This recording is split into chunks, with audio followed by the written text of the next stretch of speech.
NDA కూటమి ప్రభుత్వంలో కక్ష సాధింపు చర్యలు ఉండవని స్పష్టం చేశారు ఏపీ పర్యాటక సినిమాటోగ్రఫీ మంత్రి కందుల దుర్గేష్. వైఎస్ జగన్ ప్రభుత్వంలో మంత్రిగా పనిచేసిన రోజా పర్యాటక రంగాన్ని చేసిందేమీ లేదన్నారు. మంత్రిగా ఉన్న సమయాన్ని ప్రతిపక్ష నేతలు తిట్టడానికి రోజా ఉపయోగించారని విమర్శించారు.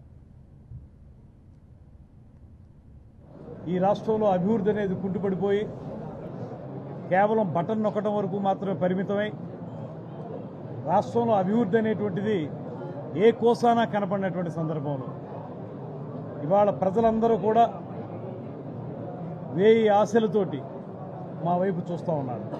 చంద్రబాబు నాయుడు గారిని, పవన్ కళ్యాణ్ గారిని అయితే ఆయన వ్యక్తిగత జీవితం మీద పదే పదే ఆరోపణలు చేసి, దిగజారిపోయినటువంటి ఆరోపణలు చేసి ఈ రాష్ట్రంలో వారు చూపించినటువంటి దౌర్భాగ్యపు విధానం ప్రజలందరిలోనూ కూడా చాలా అసహ్యాన్ని కలిగించింది.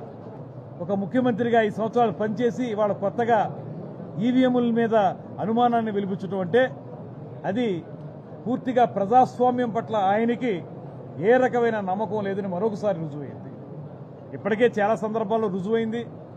ఆయన ప్రతిపక్ష నాయకులు గొంతు నొక్కేయటం, 144 సెక్షన్ లేని రోజు లేకుండా చేయటం, పోలీస్ సెక్షన్ 30 లేకుండా చేయటం, సామాన్య మానవుడి దగ్గర నుంచి ప్రతిపక్ష నాయకుల వరకు కూడా ఎక్కడైనా ఈ సమాజంలో జరుగుతున్నటువంటి అన్యాయాన్ని ప్రశ్నిస్తే అరెస్ట్ చేసి లోపల పెట్టడం, తర్వాత హౌస్ అరెస్టులు అనే దాంట్లో రికార్డు స్థాయిలో హౌస్ అరెస్టులు చేసిన రికార్డు కూడా జగన్మోహన్ రెడ్డి గారికి దక్కుతుంది.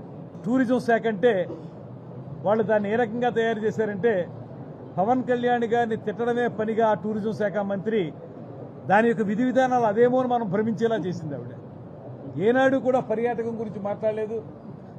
ఎక్కడా కూడా మనం వాళ్ళు ఆ రకంగా కక్ష సాధింపు చర్యలు చేశారు కనుక మనం కూడా ఆ పందాలో వెళ్లాలనే ఆలోచన మనం చేయొద్దు. మనం ప్రజాస్వామ్యయుతంగానే వెళదాం.